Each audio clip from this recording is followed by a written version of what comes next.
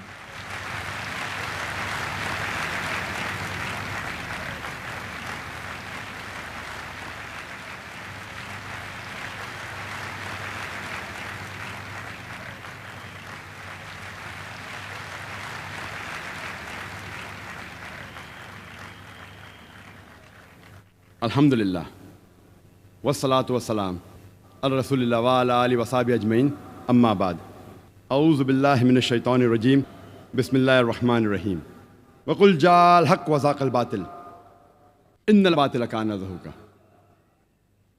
Rabbi इश्रह ली सदरी व यस्सिर ली अमरी वहलुल उक़दतम मिन लिसानी यफ़क़हू क़ौली। मेरे मोहतरम बुज़ुर्गों और मेरे अज़ीज़ भाइयों और बहनों, अस्सलामु अलैकुम वरहमतुल्लाहि वबरकातुहू। अल्लाह सुब्हाना व तआला की सलामती, रहमत और बरकत आप सब पर हो। जैसे आप जानते हैं कि मैं तकरीर अक्सर अंग्रेज़ी में करता हूँ और उर्दू पे मुझे महारत नहीं है, लेकिन चंद मौक़ों पर जब ऑर्गेनाइजर इसरार करते हैं मैं कोशिश करता हूँ कुछ बात कहूँ उर्दू या हिंदी में। क्योंकि मेरी तालीम अंग्रेज़ी में हुई है तो जाहिर है कि इस उर्दू या हिंदी तकरीर में काफ़ी गलतियाँ करूँगा। तकरीर के पहले मैं आप सबसे माज़रत चाहता हूँ और उम्मीद रखता हूँ कि आप मेरे इन गलतियों को नज़रअंदाज करेंगे और इस तकरीर के मवाद पर तवज्जो देंगे। तकरीर शुरू करने के पहले मैं आज़म कैंपस के मैनेजमेंट कमेटी का शुक्रगुजार हूँ कि उन्हें प्रोग्राम माशाअल्लाह 3 दिन के लिए ऑर्गेनाइज किए। और उसके बाद मैं पूना पुलिस फोर्स का शुक्रगुजार हूँ कि वो पूरी कोशिश कर रहे हैं कि प्रोग्राम अमन से जाए। और उन्हें महसूस हुआ तो कल और आज भी उनने डॉग के बॉम्ब स्क्वाड भेजे कि अगर कोई चाहता है कि इस प्रोग्राम को नुकसान पहुंचाए तो उसे पकड़ ले। मैं उनका शुक्रगुजार हूँ कि प्रोग्राम के पहले उनने कुत्ते लेके आए, कल भी आज भी वो अपनी पूरी कोशिश कर रहे हैं अल्हम्दुलिल्लाह। और इंशाअल्लाह उनकी मदद से और अल्लाह सुब्हानहू व तआला की मर्ज़ी से इंशाअल्लाह हमें उम्मीद है कि 3 दिन का प्रोग्राम इंशाअल्लाह अमन से गुजरेगा इंशाअल्लाह। आज के तकरीर का मौजू है, क्या आतंकवाद मुसलमानों की विरासत है? क्या दहशतगर्दी मुसलमानों की जागीर है? Is terrorism a Muslim monopoly? और ये तकरीर सबसे पहली बार मैंने हिंदुस्तान में अंग्रेजी में की थी, बम्बई में 2 साल पहले सितंबर 2006 में, बिल्कुल जो 11 जुलाई 2006 के बॉम्ब ब्लास्ट के 2 महीने बाद जो सीरियल ट्रेन बॉम्ब ब्लास्ट हुए थे बॉम्बे में। और उस वक्त बम्बई का माहौल बहुत गंभीर था और काफ़ी मुसलमान फिक्रमंद थे और कई मुसलमानों ने मुझसे दरख्वास्त की कि ऐसे माहौल में ज़ाकिर भाई आप ही तकरीर कर सकते हैं, क्योंकि आप को काफ़ी लोग मानते हैं मुसलमानों में, गैर मुसलमानों में, गवर्नमेंट में। जो इस बात को मैं तस्लीम नहीं करता हूँ, तो अल्लाह सुब्हानहू व तआला है जो भी इज़्ज़त देता है। और दूसरी तरफ कई बॉम्बे के सीनियर पुलिस ऑफिसरान मुझसे दरख्वास्त किए कि आप मुसलमानों से खिताब करो माहौल को समझाने के लिए। So I was on the edge of a sword. मुझे 2 तरफा जिम्मेदारियां थी और क्योंकि मैं मुसलमान हूँ अल्हम्दुलिल्लाह, मुझे हक की बात कहना है। तो इस माहौल में सबसे पहली बार मैंने अंग्रेजी में तकरीर की, इस टेररिज्म अ मुस्लिम मोनोपोली, 2 साल पहले बम्बई में सितंबर 2006 में शनमुकानंद हॉल में।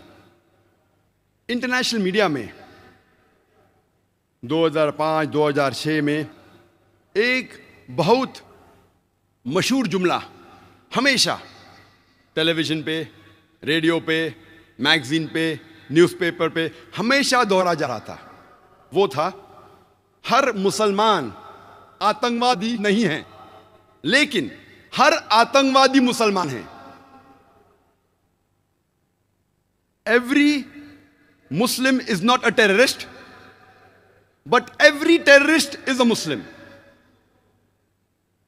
और ये जुमला 11 जुलाई 2006 बॉम्बे ट्रेन सीरियल ब्लास्ट के बाद बॉम्बे में भी मशहूर हुआ। तो इस जुमले ने मुझे तहकीक करने पे मजबूर किया और उस जुमले ने ये तकरीर को जन्म दिया, क्या आतंकवाद मुसलमानों की विरासत है। और क्योंकि हमारा रिसर्च सेंटर है इस्लामिक रिसर्च फाउंडेशन, मैंने रिसर्च की कि चंद सैकड़ों सालों में जितने आतंकवादी हमले हुए, मैंने उन पर रिसर्च की और तहकीक करने की कोशिश की कि ये जुमले में कितनी सच्चाई है, जो मैं आज आपके सामने पेश करूंगा। सबसे पहले मैंने ये जानने की कोशिश की कि आतंकवाद का डेफिनेशन क्या है। What is the definition of the word terrorism. और बहुत तहकीक करने के बाद यह पता लगा कि आतंकवाद का माना जो है वो बहुत पेचीदा है और मुख्तलिफ है। आतंकवाद को डिफाइन करना नामुमकिन के बराबर है, क्योंकि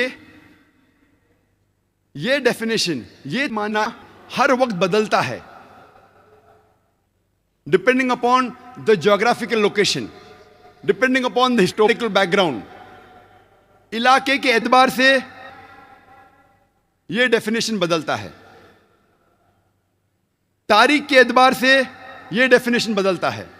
इसीलिए आतंकवाद, टेररिज्म को डिफाइन करना इज नेक्स्ट टू इम्पॉसिबल, नामुमकिन के बराबर है।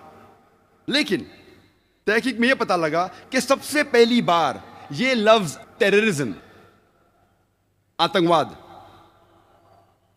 या दहशतगर्दी, सबसे पहले यह इस्तेमाल किया गया था सन 1790s में, और सबसे पहले बार यह वर्ड टेररिज्म इस्तेमाल किया था एक अंग्रेज ने जिसका नाम था एडवर्न बर्क।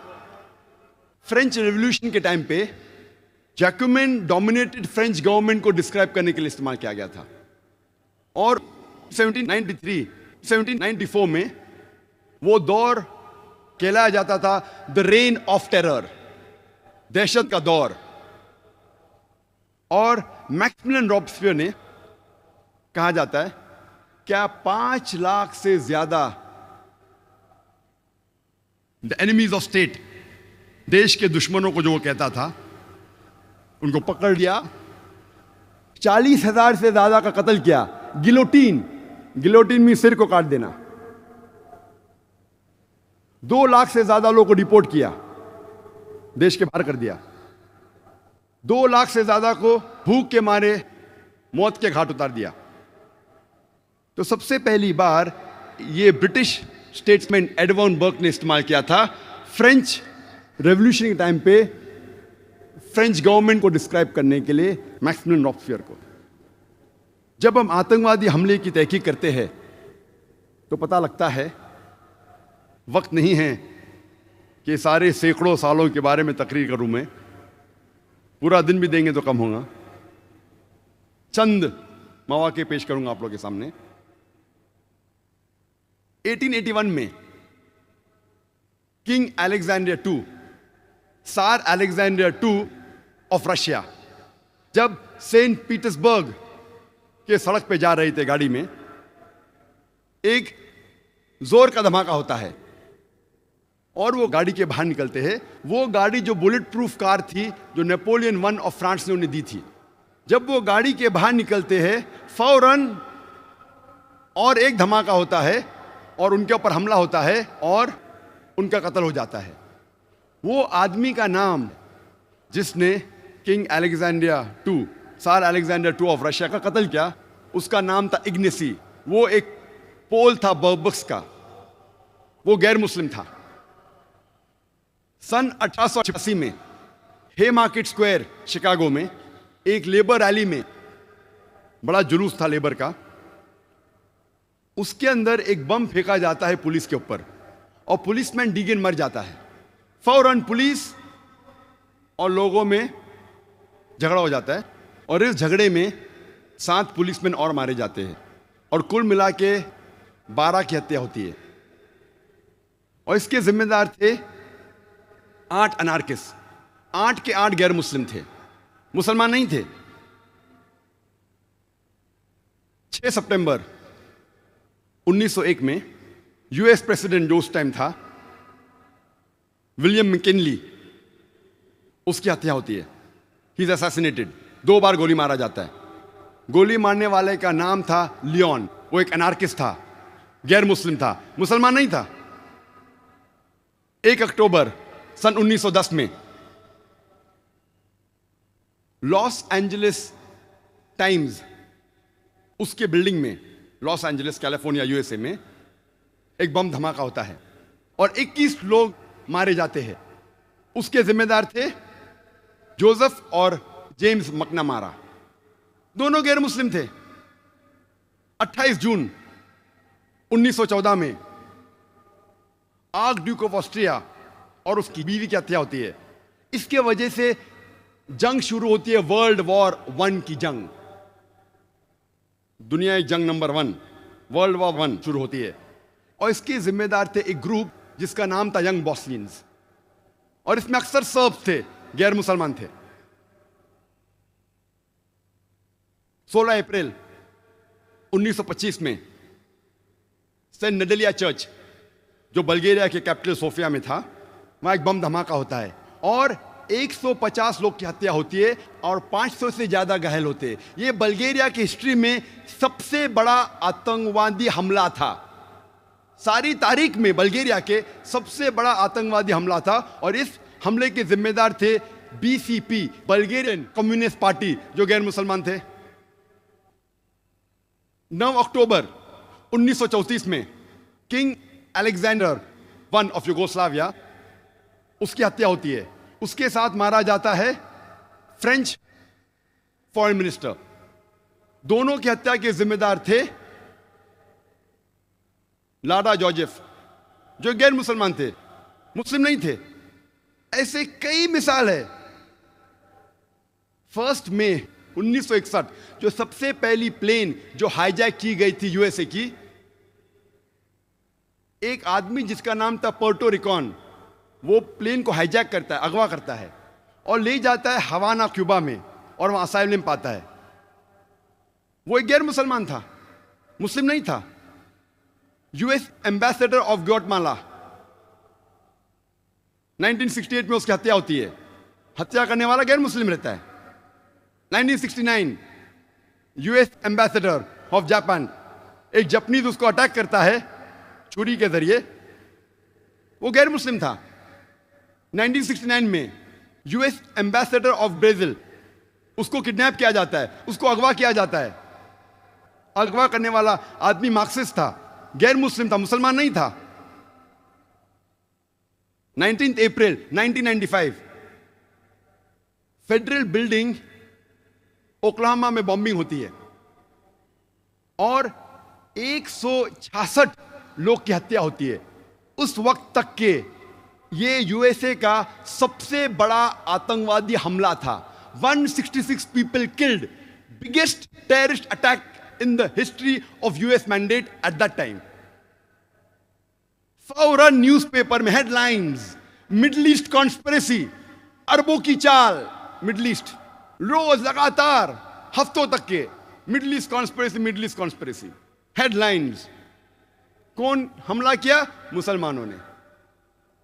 तहकीक के बाद मालूम पड़ता है जिम्मेदार थे 2 राइट विंग अमेरिकन लोग, निकोलस एंड टिमोथी, 2 लोग। लेकिन जब पकड़े जाते, 1 या 2 दिन आता है पेपर में, उसके बाद न्यूज गायब।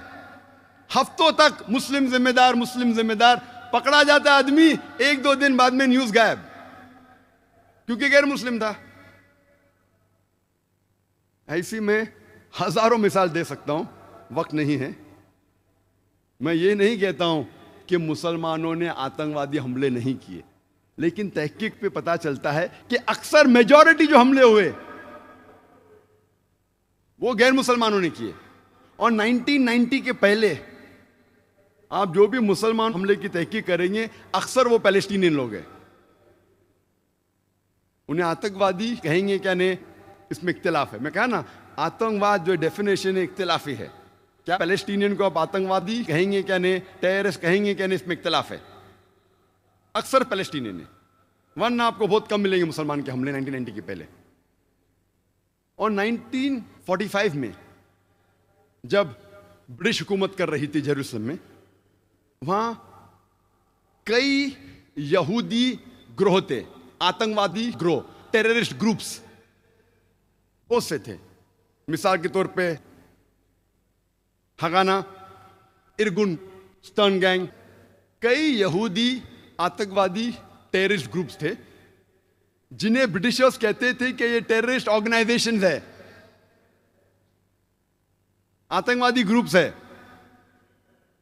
और ये ग्रुप एक अटैक करता है 22 जुलाई 1946 में होटल किंग डेविड में। और होटल किंग डेविड उस वक्त ब्रिटिशर्स का हेडक्वार्टर्स था, ब्रिटिशर्स का सेक्रेटरीट था जेरूसलम में,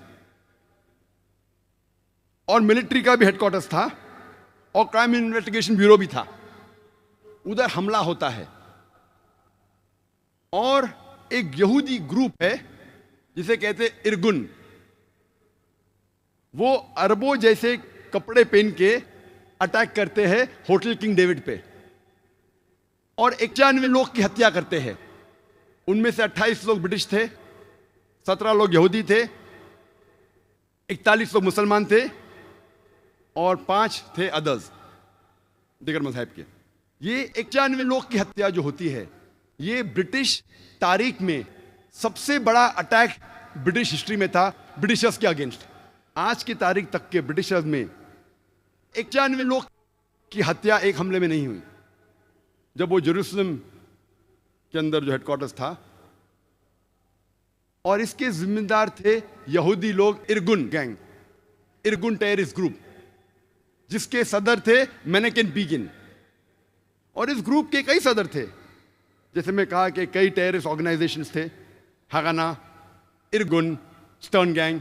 इनके सदर के कई नाम हैं, रैट्सबेक येगिन, मेनेकेन बीगिन, एरियल शेरॉन। ये सब लोग इस टेररिस्ट ग्रुप के सदर थे और ब्रिटिश गवर्नमेंट इन्हें कहती थी टेररिस्ट। बाद में जब इजराइल स्टेट बनता है, कई लोग लीडर बनते हैं इजराइल के, कई लोग प्राइम मिनिस्टर बन जाते हैं, टेररिस्ट लोग प्राइम मिनिस्टर बनते हैं। और उसके फौरन बाद जब मुसलमान पैलेस्टीनियन वही कॉज के लिए लड़ रहे थे कि हमें फ्रीडम मिलना चाहिए, यही लोग मेनेकेन बीगिन, एरियल शेरॉन, वही मुसलमान को आतंकवादी कहने लगे। कितने डबल स्टैंडर्ड्स, कितना डोगलेपना। वही लोग के लिए जब वो झगड़ रहे थे, आज पैलेस्टीनियनों कह रहे कि हमें फ्रीडम चाहिए और उन्हें कहते कि वो टेररिस्ट है। और अब तारीख जब पढ़ेंगे पता लगता है कि हिटलर ने यहूदी लोग को भगाया था जर्मनी से। यहूदी लोग सब जगह मारे जा रहे थे, तो उनके रिश्तेदार पैलेस्टीन अरबों ने कहा कि यहूदी तो हमारे कजन है, रिश्तेदार है, एलन व सहलन, हमारे वहां आ सकते हैं। यहूदी लोग को पैलेस्टीनियन लोग पनाह देते हैं, मुसलमान लोग। और उसके बाद वही लोग जो पनाह देते हैं उनको आप घर के बाहर निकालते हैं और कहते हैं कि टेररिस्ट है। ये तो ऐसी मिसाल है कि आप एक मुसाफिर को अपने घर में लेते हैं, अपने छत के अंदर, वो मुसाफिर आपको घर के बाहर करता, अपने खुद के घर के बाहर करता है, फिर आप घर के बाहर कहते का मेरा घर वापस दे दो, और लोग आपको कहते कि आप टेररिस्ट है। और जब आतंकवादी हमले की हम तहकीक करते हैं, पता लगता है कि जर्मनी में 1968 टू 1992 में एक ग्रुप थी, बादर मैनहॉफ, जो एक टेररिस्ट ग्रुप थी। कई टेररिस्ट हमले किए उनने।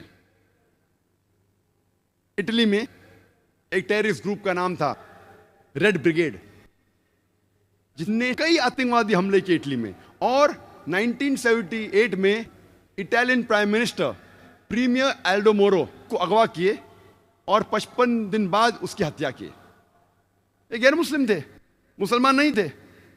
इसी तरीके की एक टेररिस्ट ऑर्गेनाइजेशन, आतंकवादी ग्रोह जापान में था, जिसे कहते थे जापानीज रेड आर्मी। और इनने कोशिश की कि नर्व गैस के जरिए एक टोक्यो के ट्यूब स्टेशन में हजारों की हत्या करने की, लेकिन लोग बच गए। सिर्फ 12 लोग मारे गए। उनने नर्व गैस डाली टोक्यो के सब स्टेशन में, सिर्फ 12 लोग मरे और 5700 घायल हुए। सेम चीज योकोहामा में किया। ये ग्रुप जो थी, ये ओम श्रिंक्यो की ग्रुप थी, जो एक बुद्धिस्ट कल्ट है। ये बुद्धिस्ट थे, मुसलमान नहीं थे। ऐसी आप कई मिसाल पेश कर सकते हैं। यूके में हम जानते हैं कि सबसे खतरनाक टेररिस्ट अटैक और सबसे ज्यादा जो टेररिस्ट अटैक किए वो है IRA ने, आयरिश रिपब्लिकन आर्मी। ये एक कैथलिक ऑर्गेनाइजेशन है, क्रिश्चियन ऑर्गेनाइजेशन है, ईसाई टेररिस्ट ऑर्गेनाइजेशन है। लेकिन कभी भी यूके मीडिया में आपको ये नहीं मिलेगा कि कैथलिक टेररिस्ट ग्रुप, कहा जाएगा IRA, आयरिश रिपब्लिकन आर्मी, क्योंकि वो मुसलमान नहीं है। अगर मुसलमान कुछ गलत काम करते हैं तो नाम आता है का मुस्लिम टेररिस्ट। बाकी कौन गलत काम करता है तो उसे इलाके से जाना जाता है। मुसलमान चाहे USA में हो, सऊदी में हो, यूके में हो या इंडिया में हो, तो मुसलमान जैसा पहचाना जाता है। अच्छे काम किए तो कहेंगे इंडियन ने अच्छे काम किया, मुसलमान ने नहीं। इंडियन को नोबेल प्राइज मिला, मुसलमान को नहीं। तो डबल स्टैंडर्ड्स क्यों?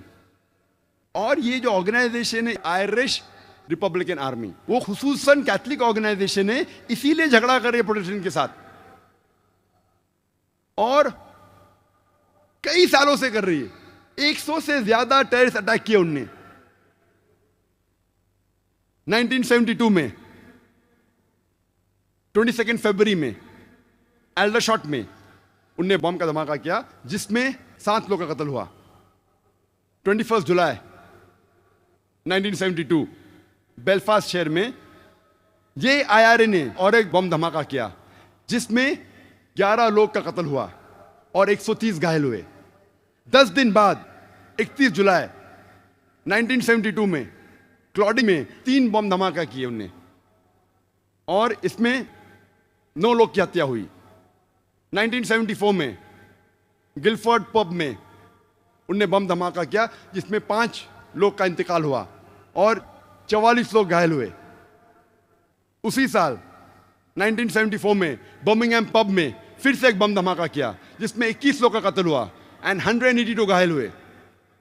ये IRA ने 1996 में लंदन में बम धमाका किया, जिसमें 2 लोग का कत्ल हुआ और 100 लोग से ज्यादा घायल हुए।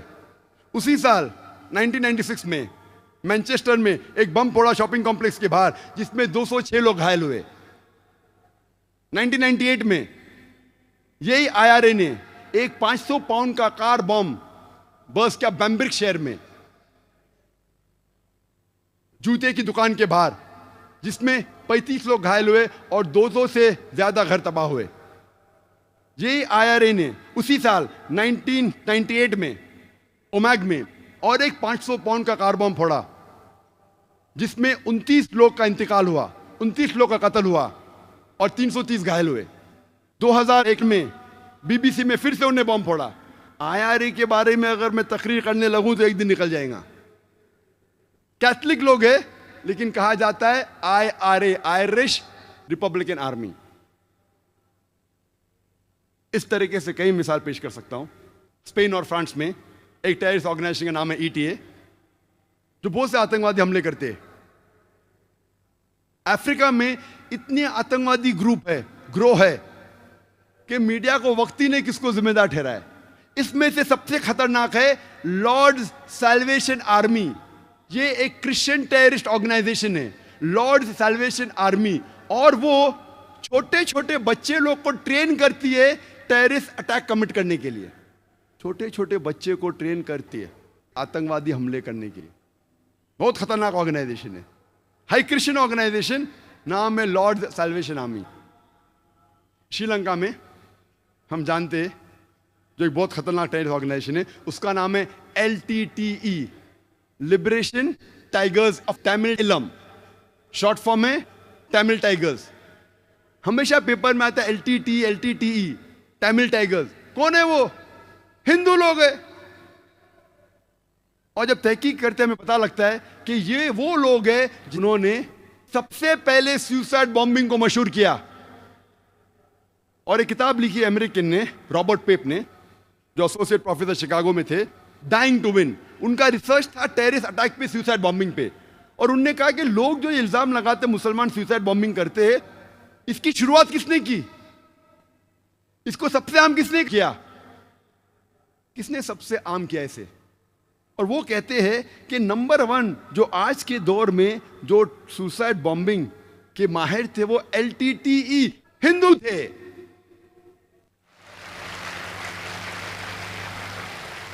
और हम जानते हैं उसकी मिसाल हम जानते हैं कि 21 मई 1991 हमारे प्रधानमंत्री थे प्राइम मिनिस्टर राजीव गांधी को सुसाइड बॉम्ब के जरिए उनका कत्ल किया गया था। एक औरत LTTE ग्रुप की, तमिल टाइगर्स की, अपने जिस्म पे बॉम्ब बांध के छुपा के वो हार पहनाना जाती है उस टाइम के प्रधानमंत्री राजीव गांधी को, और बॉम्ब धमाका करती है और अपने साथ खुद मर के राजीव गांधी को मार के 16 लोग की और हत्या करती है। वो थी एक औरत, हिंदू औरत। लेकिन पेपर में ये नहीं आया कि हिंदू टेररिस्ट अटैक, तमिल लोग ने अटैक किया, हिंदू लोग ने नहीं। क्यों? और रॉबर्ट पेप लिखते हैं कि क्यों मुसलमान को, अगर हिस्ट्री में देखेंगे जितने जंग मुसलमानों की हुई उसके अंदर कोई सुसाइड बॉम्बिंग हुआ क्या पहले? और ये सुसाइड बॉम्बिंग को आम बात में अमेरिकन लोग ने किया। आज लेकिन ब्लेम आता हमेशा मुसलमान पे। ऐसे कई मिसालें। LTTE ने सिर्फ, अगर आप तहकीक करेंगे, लास्ट 16 साल में उन्होंने 157 टेररिस्ट अटैक्स किए। अभी हम आते हैं हमारे देश हिंदुस्तान में। हमेशा मीडिया में पढ़ेंगे हम कश्मीरी मिलिटेंट, मुस्लिम टेररिस्ट। मैं ये नहीं कहता हूं कि मुसलमान ने आतंकवादी हमले नहीं किए, कोई भटके हुए मुसलमान हैं जो किए होंगे, मैं ये नहीं कहता हूं कभी नहीं किए, ये बिल्कुल गलत होगा। लेकिन मीडिया में जब फ्रंट पेज पे आएंगे अक्सर मुस्लिम टेररिस्ट, जैसे बाकी टेररिस्ट कौन है ही नहीं, इस देश में सिर्फ मुसलमान ही टेररिस्ट है। जब तहकीक करते पता लगता है कि सिख टेररिस्ट भी है, बिंदरवाला ग्रुप। और ये सिख टेररिस्ट ने 5 जून सन 1984 में उन्हें गोल्डन टेम्पल को कब्जा किया। इंडियन आर्मी फोर्स जाती है, उनको बाहर निकालती, 100 लोग की हत्या होती है। उसके चंद महीने बाद 31 अक्टूबर सन 1984 में उस टाइम के प्रधानमंत्री राजीव गांधी की माता श्रीमती इंदिरा गांधी की हत्या होती है। उसकी खुद की सिक्योरिटी गार्ड उसकी हत्या करते। आता है पेपर्स में security guard assassinated Shrimati Indira Gandhi. कौन था? सिख था। आज भी आप वेबसाइट पे जाएंगे, आपको यह नहीं मिलेगा कि सिख टेररिस्ट ने अटैक किया। Personal body guards of Shrimati Indira Gandhi ने उसकी हत्या की। आप असम में जब जाएंगे, असम में एक टेररिस्ट ऑर्गेनाइजेशन है ULFA, united liberation front of Assam. बहुत खतरनाक है। उनका मेन मकसद है, वो हिंदू ऑर्गेनाइजेशन है, हिंदू आतंकवादी ग्रुप है। उनका मेन मकसद है कि मुसलमान को मारना, मुसलमान की हत्या करना। और आपको पता है कि चंद सालों में उल्फा, सिर्फ उल्फा ने, ये 2 साल के पहले का स्टैटिस्टिक्स है, अभी अपडेट नहीं किया हूं मैं, 2006 तक के उल्फा ने 749 टेररिस्ट अटैक्स किए। There is no other terrorist organization in the world history who has done 749 terrorist attacks. 749 terrorist attacks ULFA ने किए चंद सालों में सिर्फ। हम पढ़ते ही नहीं पेपर में, हमें पता ही नहीं। मैं जब बॉम्बे में पेपर पढ़ता हूं पता चलता कश्मीरी टेररिस्ट, मुस्लिम टेररिस्ट। जब मुझे कश्मीर लोग काफी बुला रहे थे तकरीर करने के लिए, और मैं सोच जाऊं क्या नहीं जाऊं, जाऊं क्या नहीं जाऊं। फिर 2003 में सोचता हूं मैं जाऊंगा। अल्हम्दुलिल्लाह वहां की गवर्नमेंट पूरा इंतजाम करती है। और 14 साल के बाद सबसे पहली बार खुले आम पोलो ग्राउंड में तकरीर करने की परमिशन देती है। माशाल्लाह 1 लाख से ज्यादा लोग वहां मौजूद होते। मैं सोच रहा था मैं जाऊं क्या नहीं जाऊं, हालात बुरे हैं। मौत का तो डर नहीं अल्हम्दुलिल्लाह अल्लाह के काम के लिए, बस सोच रहा था अच्छी फिजा है कहने गया मैं। फौरन गवर्नमेंट ने मुझे 2 पुलिस ऑफिसर दिए स्टैंड गन के साथ। मैं वहाँ गया, तकरीर किया, चीफ मिनिस्टर से मिला, गवर्नर ने मुझे बुलाया डिनर के लिए, ब्रेकफास्ट के लिए, काफ़ी मिनिस्टरों से मिला। हालात तो लग रहे थे, लेकिन मुझे कुछ महसूस नहीं हुआ कि 2 बॉडीगार्ड्स की ज़रूरत थी। चंद महीने बाद मैं जाता हूँ आसाम में, एयरपोर्ट पे उतरता हूँ, उतरते ही 4 पुलिसमैन स्टैंड गन के साथ। 4 पुलिस, आसाम में क्या जरूरत है? आसाम में 4 पुलिसमैन, वो भी स्टैंड गन के साथ, क्या जरूरत है? जब मैं सड़कों पे निकलता हूं, एयरपोर्ट से दूर जाता हूं, फिर एहसास हुआ मुझे 3 दिन बाद कि अगर ये 4 पुलिस अफसरान मेरे साथ नहीं होते थे तो शायद मैं आज नहीं होता था यहां। हमें तो पता ही नहीं आसाम की हालत क्या है। आसाम में इतने आतंकवादी हमले हो रहे, हमें पता ही नहीं है। मुझे तो बिल्कुल नहीं पता था, मैं न्यूज़पेपर पढ़ता हूं हमेशा।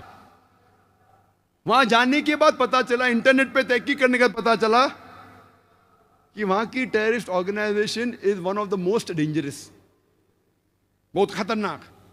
ऐसे कई टेररिस्ट ऑर्गेनाइजेशन असम में, बोडो, मिजोरम में कई क्रिश्चियन ऑर्गेनाइजेशन है, Mizo Christians, Christians of Naga, वो भी आतंकवादी हमले करते।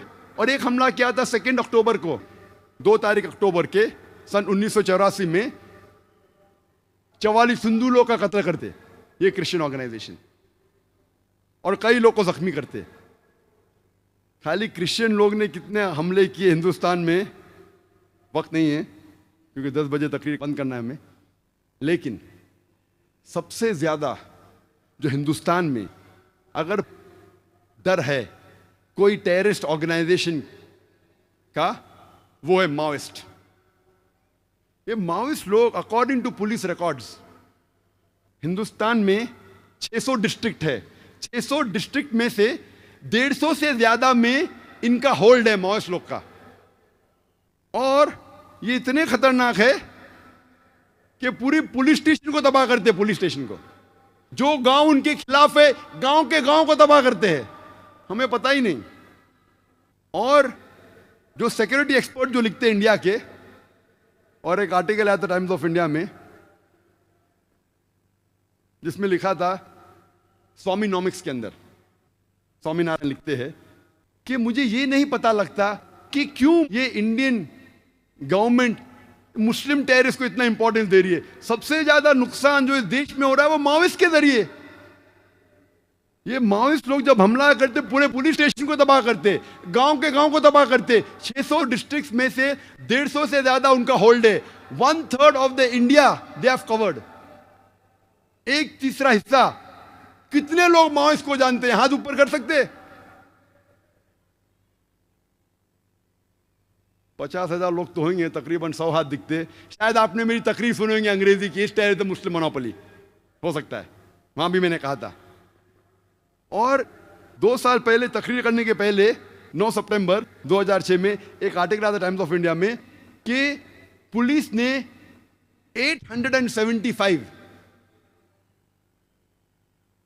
875 रॉकेट्स जो माओइस्ट के थे उनको पकड़ लिया।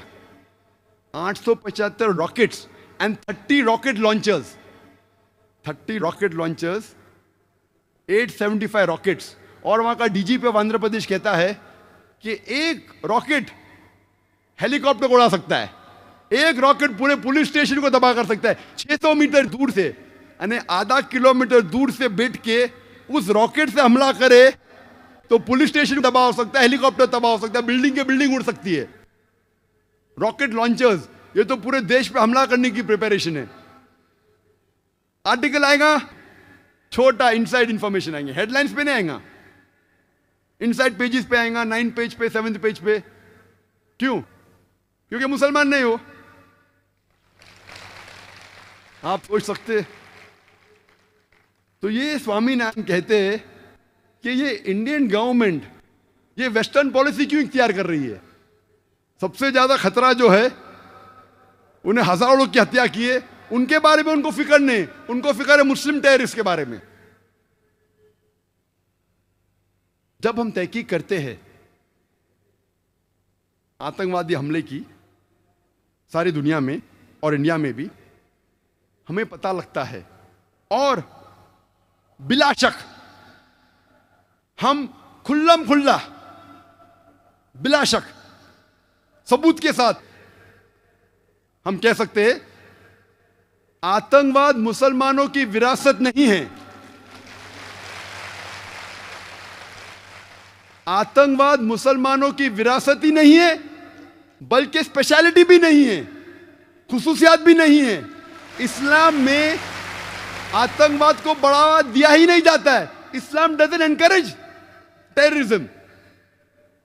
इस्लाम कहता है कि आतंकवाद हराम है, terrorism is prohibited, it is हराम।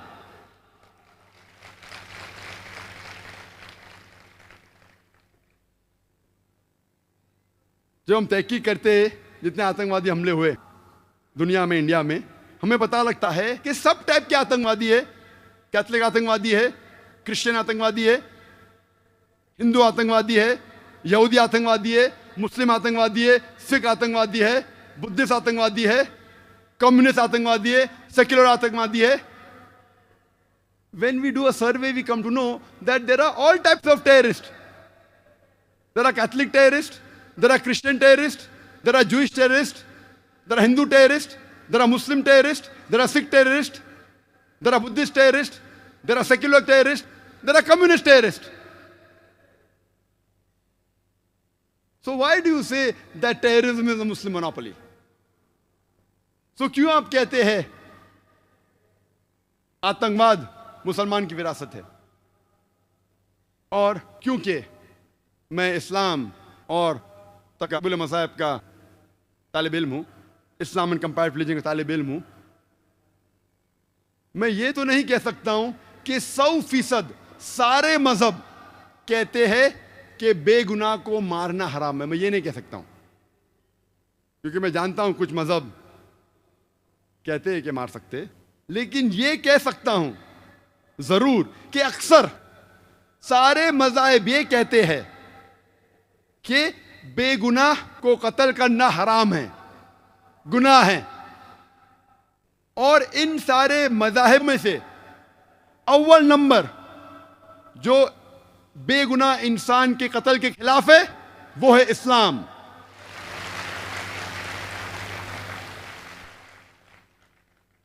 कुरान मजीद में लिखा है सूरह माइदा में सूरह नंबर 5 आयत नंबर 32 में कि अगर कोई भी इंसान, चाहे मुस्लिम या गैर मुस्लिम हो, अगर दूसरे कोई इंसान का कत्ल करता है, चाहे मुस्लिम या गैर मुस्लिम हो, सिर्फ कत्ल के बदले कत्ल, या वो इंसान जो इस धरती पे फसाद फैला रहा है, फितना फैला रहा है, ये दो लोगों के अलावा अगर कोई इंसान दूसरे इंसान का कत्ल करता है तो गोया कि ऐसा है कि सारी इंसानियत का कत्ल कर रहा है। कुरान मजीद में लिखा है कि अगर कोई इंसान कोई दूसरे बेगुनाह इंसान का कत्ल करता है तो गोया कि ऐसा है कि सारी इंसानियत का कत्ल कर रहा है। और आगे लिखा है कि अगर कोई इंसान दूसरे इंसान की जान बचाता है तो गोया के सारी इंसानियत की जान बचाता है। मैं ये नहीं जानता हूं कि कोई मजहब की किताब में लिखा है कि अगर आप एक इंसान की जान बचाओ तो सारी इंसानियत की जान बचाओ। ये इस्लाम में लिखा है, कुरान में ये नहीं लिखा है कि मुसलमान की जान बचाओ तो अच्छी चीज है। कोई भी मासूम इंसान की अगर जान बचाते हैं आप, चाहे मुस्लिम या गैर मुस्लिम, सारी इंसानियत की जान बचाते। और कोई भी मासूम इंसान का कत्ल करते हैं तो गोया के सारी इंसानियत का कत्ल कर रहे हैं। इस्लाम आता है अरबी लफ्ज सलाम से, जिसके मानी है अमन, और इस्लाम आता है अरबी लफ्ज सिल्म से भी, to submit your will to God, अपनी मर्जी से अल्लाह सुब्हाना व तआला के अहकामात पे अमल करना।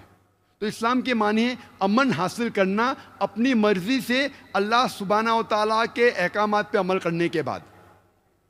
ये अमन का मजहब है। इसलिए जब हम मिलते हम कहते अस्सलामु अलैकुम,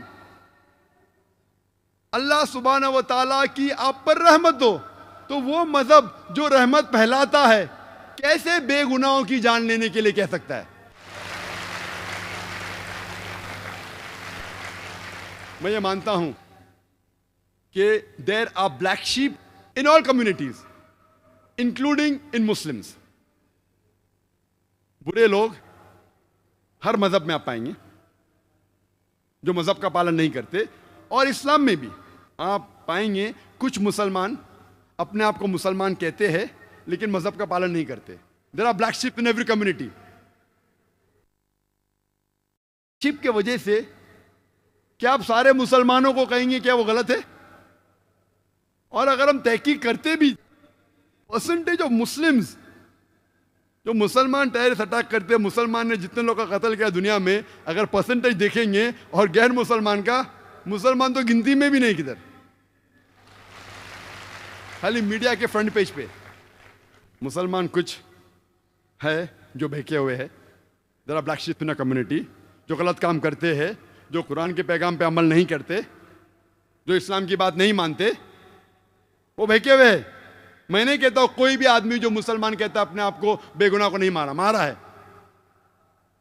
लेकिन जब हिस्ट्री की तहकीक करते हैं कि सबसे ज्यादा आतंकवादी हमले किसने किए, मैं आपसे पूछना चाहता हूं कि दुनिया की हिस्ट्री में, इंसानियत की तारीख में आप कह सकते वो कौन सा शख्स है इंसानियत की तारीख में जो सबसे ज्यादा इंसानों का कत्ल किया है? कौन है वो शख्स? आसान सवाल, आसान जवाब, हिटलर। हिटलर क्या मुसलमान था? कौन था वो? क्रिश्चियन। लेकिन कभी भी आर्टिकल में नहीं आएगा Christian is the biggest terrorist, कभी नहीं आएगा। हिटलर ने खुद 6 मिलियन 60 लाख यहूदी को मौत के घाट उतारा, इंसिनरेटेड देम, उन्हें जला दिया। और तारीख गवाह है कि हिटलर के वजह से वर्ल्ड वॉर 2 शुरू हुई, और वर्ल्ड वॉर 2 में 6 करोड़ इंसानों की हत्या हुई। आज की तारीख कहती है कि हिटलर इसके जिम्मेदार है। 6 करोड़ लोग की हत्या, 60 million people in the world, the blame goes on Hitler. कौन था वो? मुसलमान था? क्रिश्चियन था? नंबर 2 पे कौन आता है?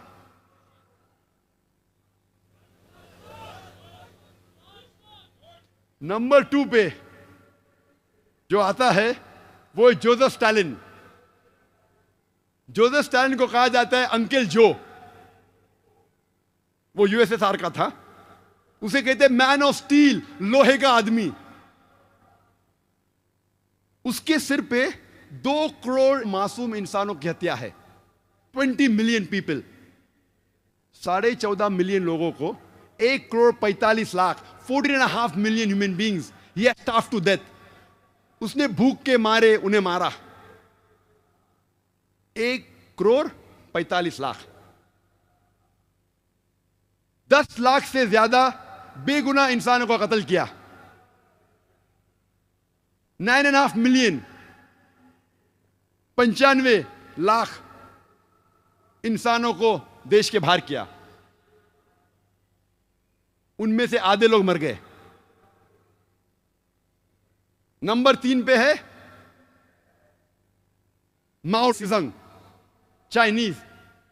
माओ त्से-तुंग, TSUNG कहते माओ त्से-तुंग, वो चाइनीज था।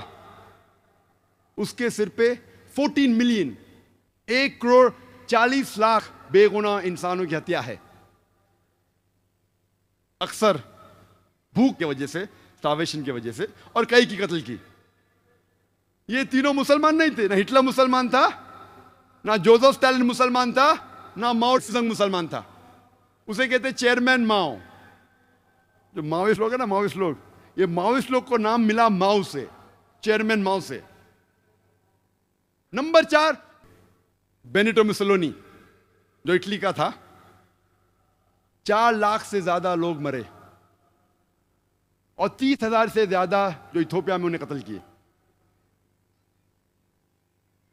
मैक्सिमिलियन रोबस्पियर,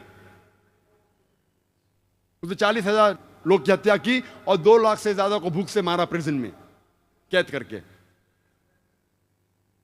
फरिश तो लंबी है, वक्त नहीं है। उसमें से एक का नाम है, इंटरनेशनल नाम लूं तो इंडियन नाम भी लेना चाहिए ना मुझे। इंडिया में सबसे ज्यादा कत्ल किसने किया? सबसे ज्यादा कत्ल किया अशोका ने।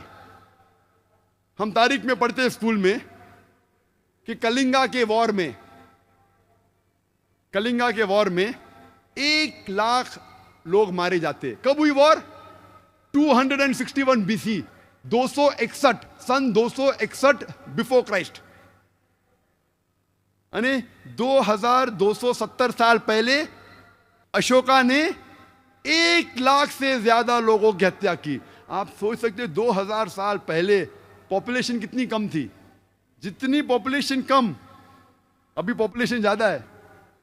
कम पॉपुलेशन में 1 लाख को मारना ने आज की तारीख में उसको कितने से मल्टीप्लाई करना, हमें कैलकुलेशन करने पड़ेगा, 10 बार या 100 बार कैलकुलेट करने पड़ेगा। उस वक्त 2270 साल पहले, वो अलग बात है कि बाद में उसको अफसोस हुआ, इतना अफसोस हुआ कि आज आप नोट पे भी उसका आज देखेंगे छापा, अशोका पिलर।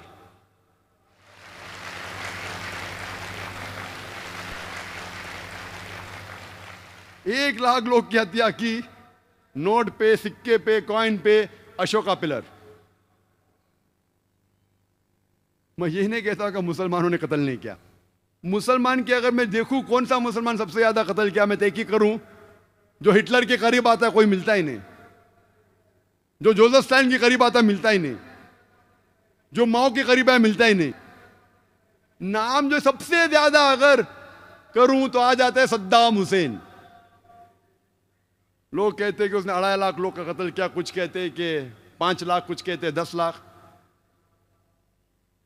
जो सैंक्शन लगता है इराक पे फूड सप्लाई का इंटरनेशनल, उसके वजह से बहुत लोग मरते, वो भी इल्जाम है सद्दाम हुसैन की। मैं ये नहीं कहता सद्दाम हुसैन अच्छा इंसान था, ये नहीं कहता हूं मैं, black sheep of a community. लेकिन फिर भी हिटलर, माओ से जंग, जोसेफ स्टालिन के करीब बिल्कुल नहीं। दूसरे नंबर पे आता है मोहम्मद सुहार्टो, इंडोनेशिया का। सिर्फ ये 2 मुझे मिले, 2 लाख के ऊपर मुझे मिल सके, कोशिश किया बहुत तहकीक करने की, वो भी पेश करना मेरा फर्ज है।